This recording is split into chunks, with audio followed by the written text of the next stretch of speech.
Bismillahirrahmanirrahim. Assalamualaikum warahmatullahi wabarakatuh. Alhamdulillahilladzi khassana bi Muhammadin wa anqadhana min dhulmatil jahli wad dayajili. Alhamdulillahilladzi hadana bi'abdihil mukhtari man da'ana ilaihi bil idnih wa qad nadana labbaika ya man dallana wa hadana. Allahumma salli wa sallim wa barik wa karrim ala sayyidina Muhammad al-fatih lima ughliq wal khatim lima sabaq nasiril haq bil haq wal hadi ila siratikal mustaqim wa ala alihi wa sahbihi ajma'in. Alhamdulillah, segala puji syukur kehadirat Allah Subhanahu wa taala yang telah melimpahkan begitu besar kenikmatan kepada kita. Nikmat yang terbesar adalah kita dijadikan bagian dari umatnya baginda besar Muhammad sallallahu alaihi wasallam. Dan kenikmatan yang begitu besar juga kita berkumpul untuk baginda besar Muhammad sallallahu alaihi wasallam. Duduk bersama para pewaris baginda besar Muhammad sallallahu alaihi wasallam. Di majelisnya baginda besar Muhammad sallallahu alaihi wasallam, yang kita berharap kepada Allah duduknya kita di tempat ini sebagai penebus dari dosa-dosa kita, hingga tidak ada dari kita keluar dari majlis ini kecuali dosa-dosa telah dihapuskan oleh Allah, hajat-hajat telah diijabah oleh Allah, permintaan duniawi ukhrawi semuanya diberikan oleh Allah. Kelak bisa bersama-sama dengan baginda Rasulullah masuk ke dalam surga Firdausul A'la, amin ya rabbal alamin. Hadirin hadirat yang dirahmati oleh Allah Subhanahu wa taala, yang sama-sama kita hormati dan muliakan para habaib, para sesepuh, para tokoh masyarakat, para asatid, para hujjaj, para guru yang hadir pada malam hari ini, yang saya tidak sebutkan satu persatu, namun tidak mengurangi rasa ta'zim dan hormat kami kepada mereka semuanya. Terlebih khusus kepada Al-Habib Hamzah Al-Aidrus, Al-Habib Muhammad Al-Aidrus, Al-Habib Ali Al-Habsyi, dan para habaib yang saya tidak sebutkan satu persatu, namun harapan kami adalah semoga Allah memanjangkan usia mereka semua dalam keadaan sehat walafiat, takwa kepada Allah, dan senantiasa dalam lindungan Allah, dimudahkan dalam jalan dakwahnya untuk menggembirakan baginda Rasulullah sallallahu alaihi wasallam. Hadirin hadirat yang dirahmati oleh Allah, kita semua di sini, baik yang guru, baik yang murid, baik majelis ini yang disandingkan dengan Rasulullah, kita ini hanyalah sebuah gambar. Hakikatnya Nabi kita Muhammad sallallahu alaihi wasallam. Kalau bukan karena Nabi, kalau bukan karena Rasul, kita bukan apa-apa. Kita bukan siapa. Bahkan kalau bukan karena Nabi Muhammad sallallahu alaihi wasallam, maka alam semesta ini pun tidak ada. Nabi Adam bukanlah nabi, Nabi Nuh bukanlah nabi, Nabi Hud bukanlah nabi, Nabi Ibrahim bukanlah nabi, semuanya karena Nabi Muhammad sallallahu alaihi wasallam. Allah menciptakan Nabi Adam karena Nabi Muhammad. Allah menciptakan Nabi Nuh karena Nabi Muhammad. Allah menciptakan Nabi Ibrahim karena Nabi Muhammad. Dan kita semua ada di bawah skenario untuk keindahan kemuliaan baginda besar Muhammad sallallahu alaihi wasallam. Maka kenikmatan yang besar adalah kita bisa kumpul dan kita memuliakan siapa itu Nabi Muhammad. Kita mengenal siapa itu Nabi Muhammad. Karena tidaklah orang mudah, orang yang betul-betul untuk bisa mengenal Nabi itu hanyalah orang pilihan. Bukan orang yang dekat saja, bukan orang yang memiliki garis kekeluargaan saja. Kalau dekat banyak, Abu Lahab, Abu Jahal, semua dekat. Tapi Allah tidak buka hatinya, maka mereka tidak kenal siapa Nabi Muhammad. Kalau mereka tahu hakikat Nabi Muhammad, maka mereka pasti akan beriman kepada Allah. Tapi mereka tidak tahu, tidak mengenal hakikat Nabi sallallahu alaihi wasallam, hingga saat Nabi sallallahu alaihi wasallam disiksa dan disakiti oleh warga Taif, apa doa Nabi Muhammad? Allah mahdi qaumi fa innahum la ya'lamun. Mereka enggak tahu. Apa yang mereka enggak tahu? Nabi Muhammad jelaskan, ayat suci Al-Qur'an diperdengarkan, mereka enggak tahu apa itu Nabi Muhammad. Hakikatnya siapa? hingga mereka tidak sadar. Kalau sadar mereka beriman. Ya, karena itu alhamdulillah kita ada di zaman 1400 tahun lebih dari kenabian, tapi cahaya keimanan kita bersambung sampai cahayanya Nabi Muhammad. Dikatakan oleh para salafun salihun bahwa jika saja cahaya seorang yang beriman kepada Allah dan Rasulnya, walau dia adalah seorang ahli maksiat sekalipun, jika Allah buka cahaya tersebut akan memenuhi antara bumi dan langit. Ini kalau orangnya ahli maksiat tapi ada iman, sekecil apapun iman itu akan terlihat cahayanya dari bumi sampai langit. Bagaimana dengan seseorang yang memiliki mahabbah, memiliki ikatan, memiliki hubungan dengan siapa? Dengan baginda besar Muhammad sallallahu alaihi wasallam. Maka yang paling penting bagi kita adalah punya koneksi, punya hubungan. Kenapa? Karena kita ingin dikenal oleh Nabi kita. Kalau kita mengenal jelas, tapi Nabi mengenal kita belum tentu. Tergantung koneksi kita bagaimana. Kalau zaman sekarang kita mau cari ya sosial medianya artiskah Fulan bin Fulan atau siapa saja bisa. Kita mengenal mereka bisa, tapi mereka mengenal kita belum tentu. Caranya bagaimana biar kita dikenal sama mereka? Ya kalau sekarang mungkin kita berusaha menghubunginya. Kalau punya nomornya kita hubungi dia. Kalau kita nggak punya nomornya kita cari sosial medianya. Kita sudah dapat sosial medianya kita hubungi dia. Kita terus, tujuannya apa? Biar dia kenal kita.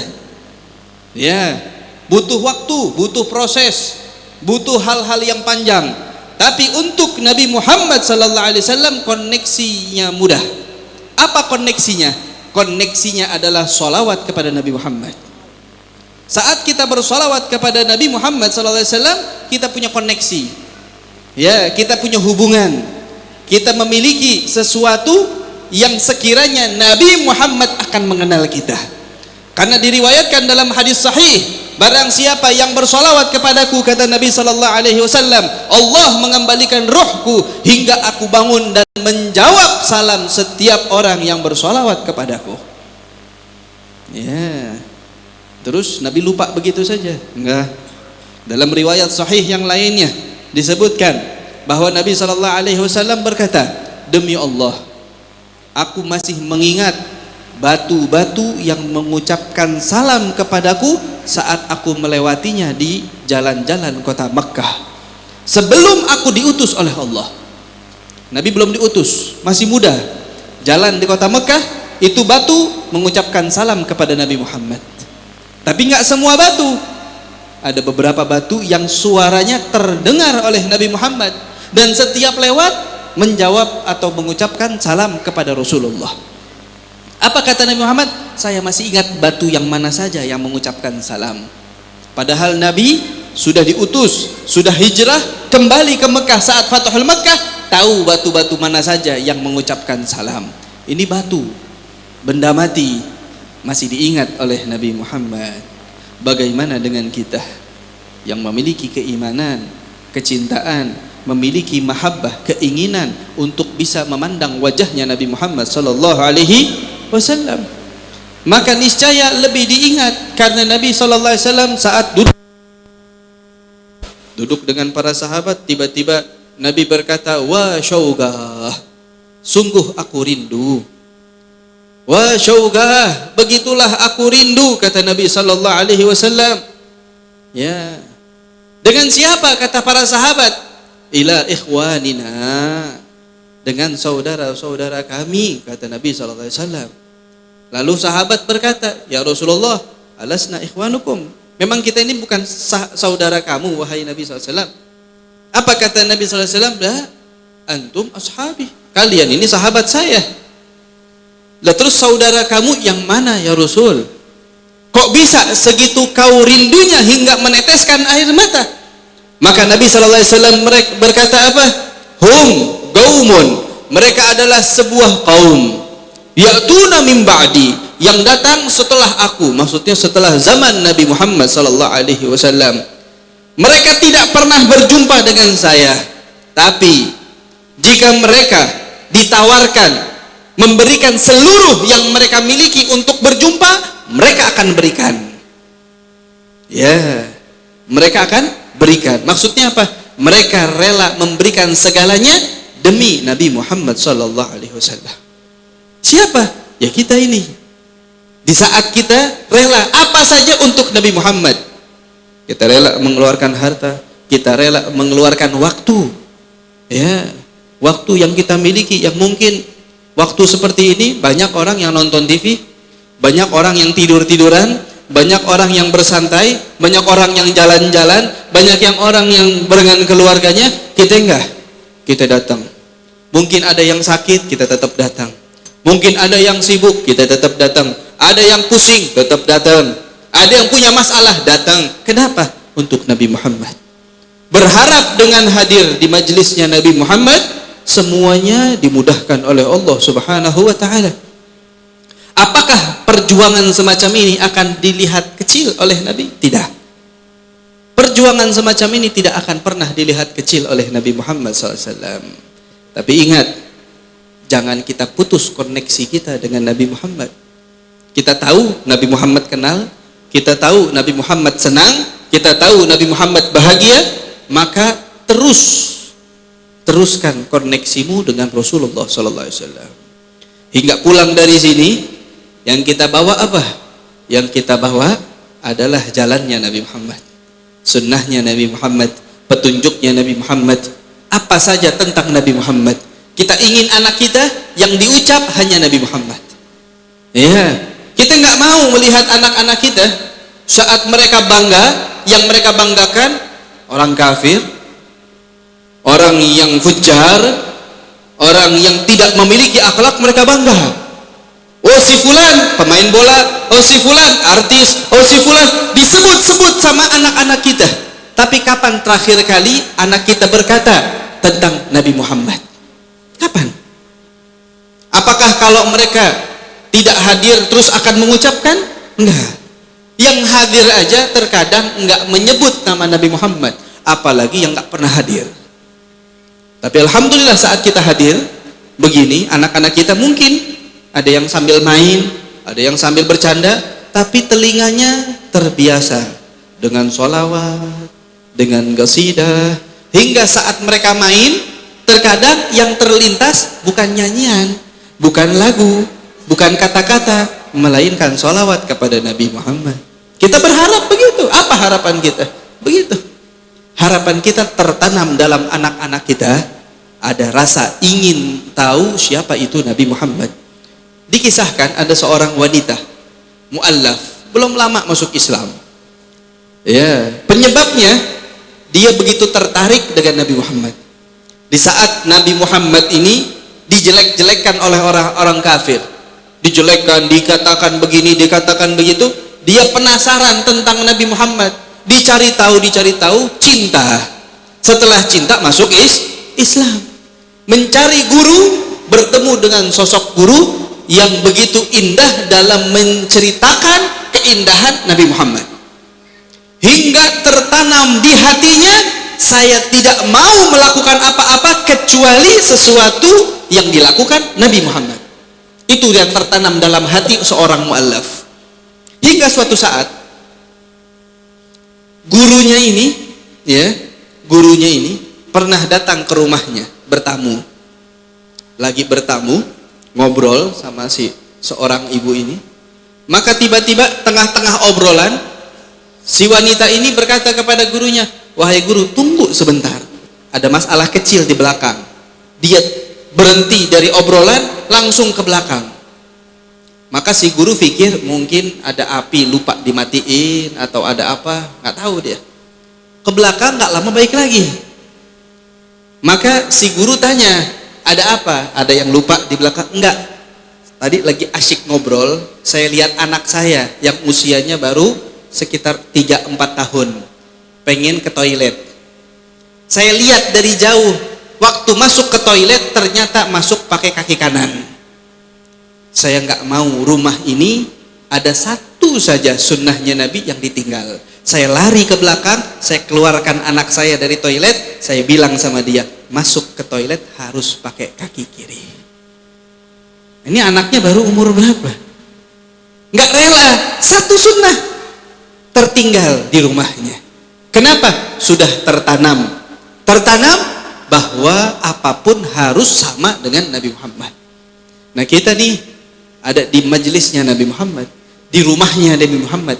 Bukan kita yang menyambut, melainkan Nabi Muhammad menyambut kita hakikatnya. Nabi Muhammad menyambut kita.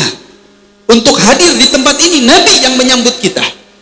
Maka setidaknya kita bisa menghidupkan apa saja tentang Nabi Muhammad SAW. Hingga terjadi di hari yang berikutnya, si wanita ini tiba-tiba menelpon gurunya. Kapan menelpon? Jam 3 malam. Ya, jam 3 malam ditelepon gurunya. Maka si guru kaget, tengah malam telepon. Ditanya sama gurunya, ada kabar apa? Apa ada suatu hal yang penting? Ya biasanya orang telepon jam 3, jam 2 malam pasti ada suatu hal darurat. Ada apa? Apa ada suatu hal masalah darurat? Ada masalah? Kata si murid, wahai guru, ada satu masalah. Saya ini bingung semalaman. Apa itu? Anak saya sakit gigi, wahai guru. Si gurunya bilang apa? Saya ini bukan dokter gigi. Ya, saya ini bukan dokter gigi. Kenapa nelpon saya malam-malam? Kata si murid, saya tahu kamu bukan dokter gigi, tapi saya punya masalah satu. Saya pengen kasih dia obat. Saya pengen bawa dia ke dokter besok. Tapi sebelum itu semua, saya mau tahu, saya cari dari tadi, Nabi Muhammad itu pernah nggak sakit gigi? Kalaupun sakit gigi biasanya seperti apa? Saya penasaran. Saya nggak mau memulai sesuatu kecuali apa yang pernah dimulai Nabi dulu. Sampai segitunya. Dia nggak mau mikirin kasih obat apa. Kalau kita mungkin udah kasih obat, udah apa, biar anak ini tenang. Dia ingin menenangkan, tapi dia bingung. Kenapa? Nabi Muhammad seperti apa? Kata gurunya apa? Nabi Muhammad gak pernah sakit gigi, tapi Nabi Muhammad pernah sakit. Nah kalau sakit Nabi Muhammad seperti apa? Nabi Muhammad sebelum dia berobat, sebelum apa? Iya, dia bersyukur kepada Allah. Alhamdulillah ala kulli hal. Dia selalu bersyukur kepada Allah, lalu mencari suatu hal yang sekiranya bisa mengobati daripada apa yang diderita. Kalau sakit, pusing, Nabi SAW terkadang mengikat kepalanya, terkadang melakukan ini dan itu sebagai proses untuk penyembuhan. Maka kata si murid apa? Ya udah cukup, yang penting saya tahu dulu Nabi Muhammad punya cara apa. Sebelum saya melakukan proses yang seharusnya, saya pengen tahu dulu Nabi Muhammad seperti apa. Kenapa itu bisa terjadi? Karena sudah mendarah daging siapa itu Nabi Muhammad dalam hati dan jiwanya. Merasa dirinya bukan apa-apa tanpa Nabi Muhammad. Merasa dirinya tidak bisa menjadi apa-apa tanpa Nabi Muhammad. Dan kita pun sama. Kita nggak jadi apa-apa. Kita bukan siapa-siapa. Kita nggak bisa melihat apa-apa tanpa Nabi Muhammad SAW. Dan insya Allah, ya, perjuangan kita dalam menghidupkan sunnahnya, majelisnya, apapun yang tentang Nabi Muhammad bisa dipandang indah oleh Rasul SAW. Kita sangat berharap bahwa malam hari ini Nabi Muhammad memandang kita, hadir bersama kita, melihat wajah-wajah kita hingga tidak pernah dilupakan oleh Nabi Muhammad. Saat di padang mahsyar, hakikat dari padang mahsyar yang orang tahu adalah hakikatnya adalah ketakutan, adalah suatu hal yang mengerikan. Di saat setiap nabi tidak berani berucap, setiap hamba dalam rasa ketakutan, bahkan diantaranya ada yang sampai berkeringat hingga tenggelam dengan keringatnya. Kenapa? Ketakutan yang begitu besar melanda diri mereka hingga mereka tidak berani berbuat apa-apa. Tapi hakikatnya tahu apa? Dikatakan, ya, tidaklah Allah ciptakan hari kiamat melainkan karena Nabi Muhammad, untuk menjunjung tinggi hakikat indahnya Nabi Muhammad.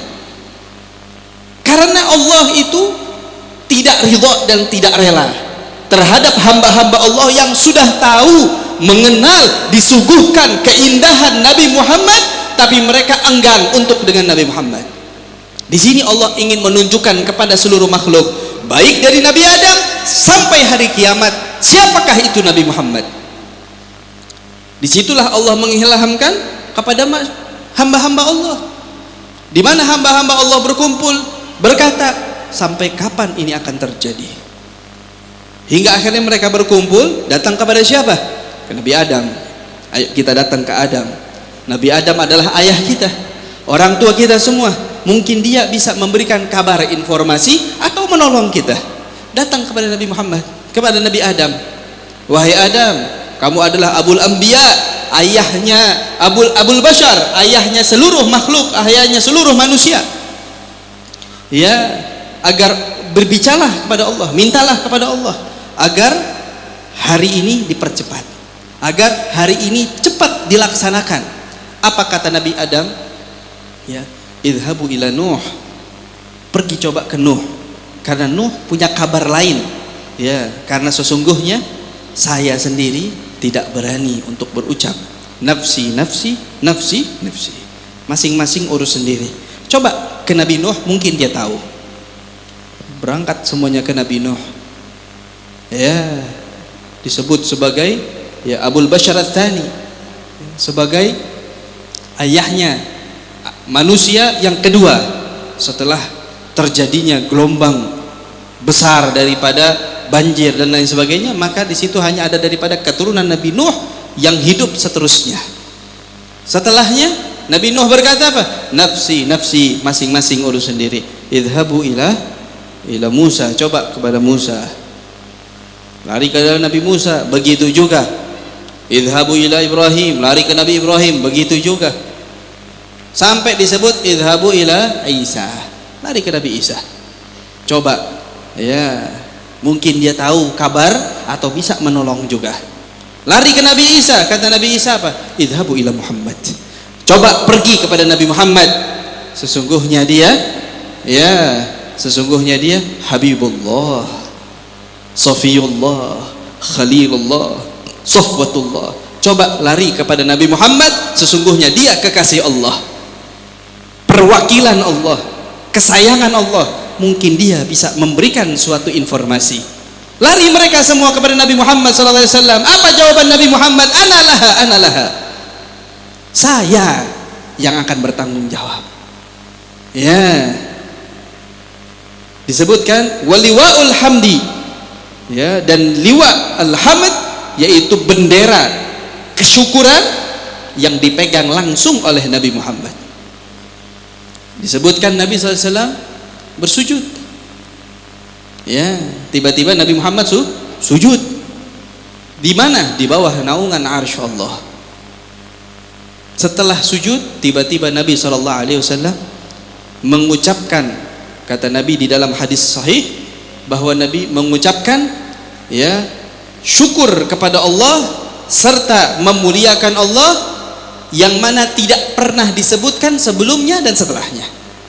Allah mengilhamkan kepada Nabi untuk bersyukur dan memuja Allah Subhanahu wa taala yang tidak pernah disebutkan sebelumnya.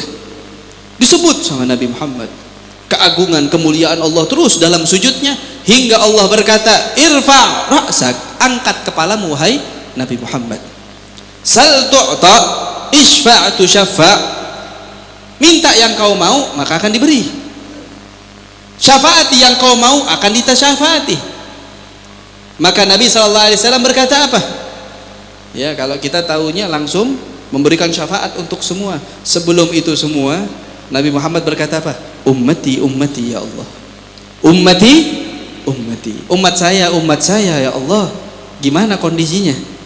Ini umat lain sudah kacau balau, umat saya kondisinya bagaimana? Ya, maka Allah pun berkata, ya, umatmu dalam keadaan baik, umatmu dalam keadaan baik. Nabi Muhammad enggak merasa tenang masih. Dia sujud lagi, mengucapkan tahmid, syukur kepada Allah, mengagungkan dan memuliakan Allah. Hingga Allah pun berkata lagi, irfa' ra'sak, angkat kepalamu wahai Nabi Muhammad.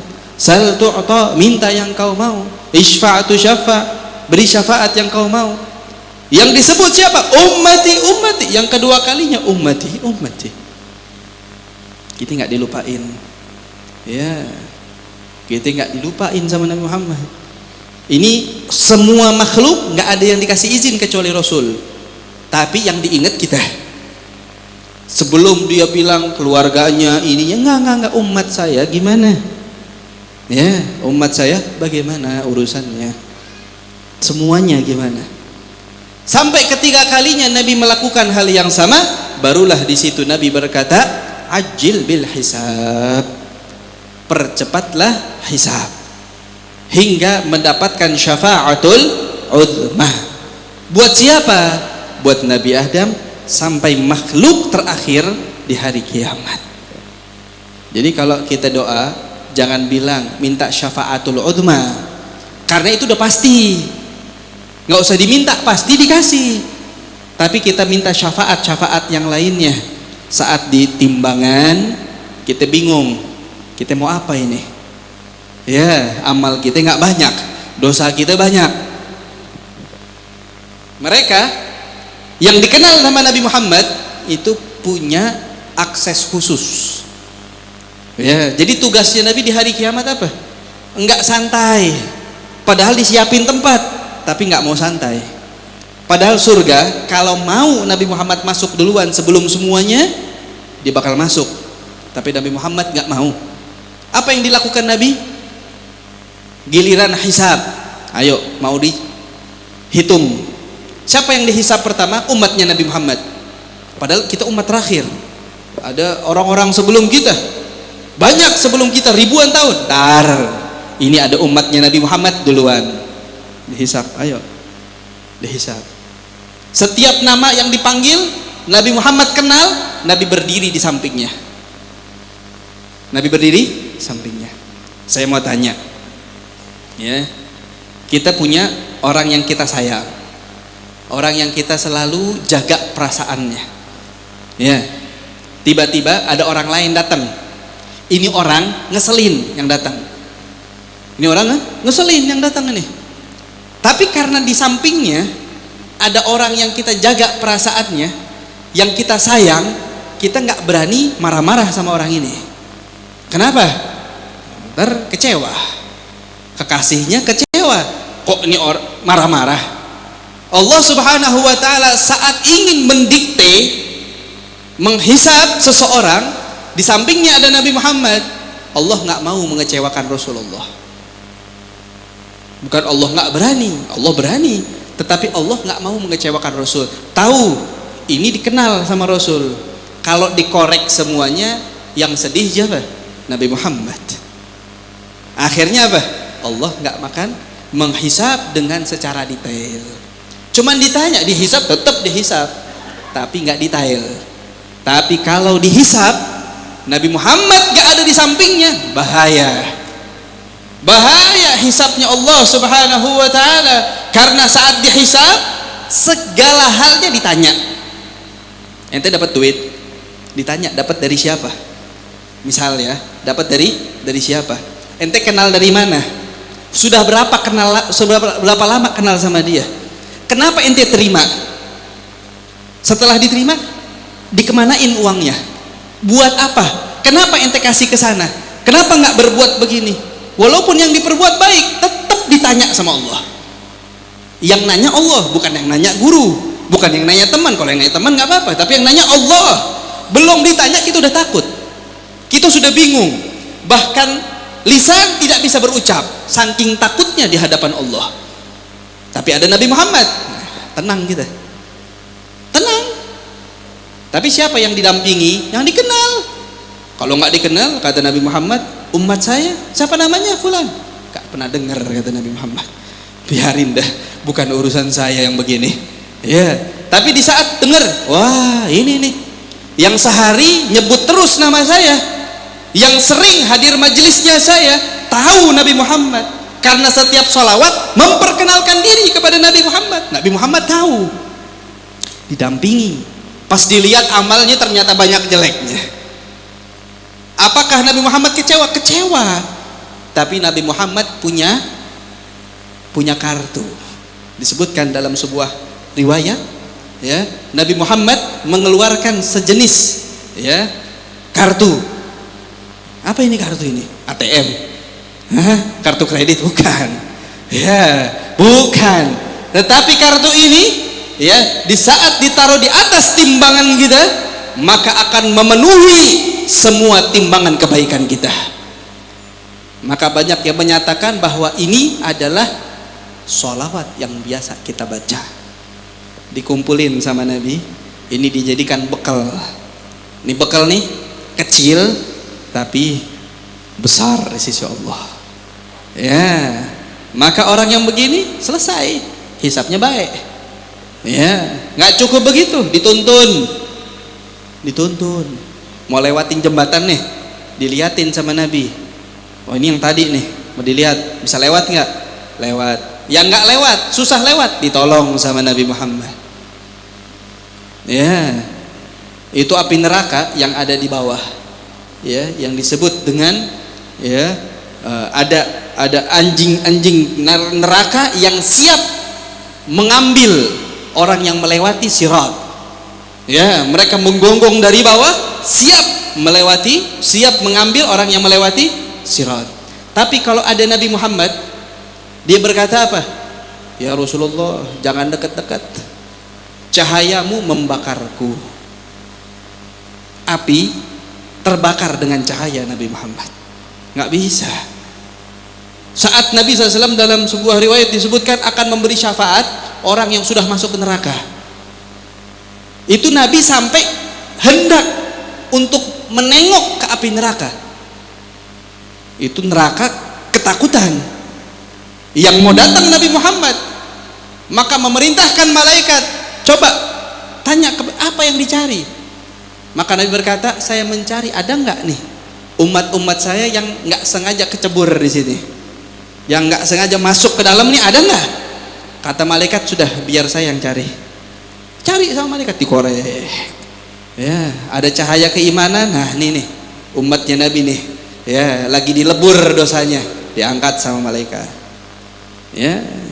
Sampai disebutkan ada nahrul hayah, ada sebuah sungai kehidupan, dicelupin dalam sungai kehidupan, baru orangnya mulai normal masuk ke dalam surga.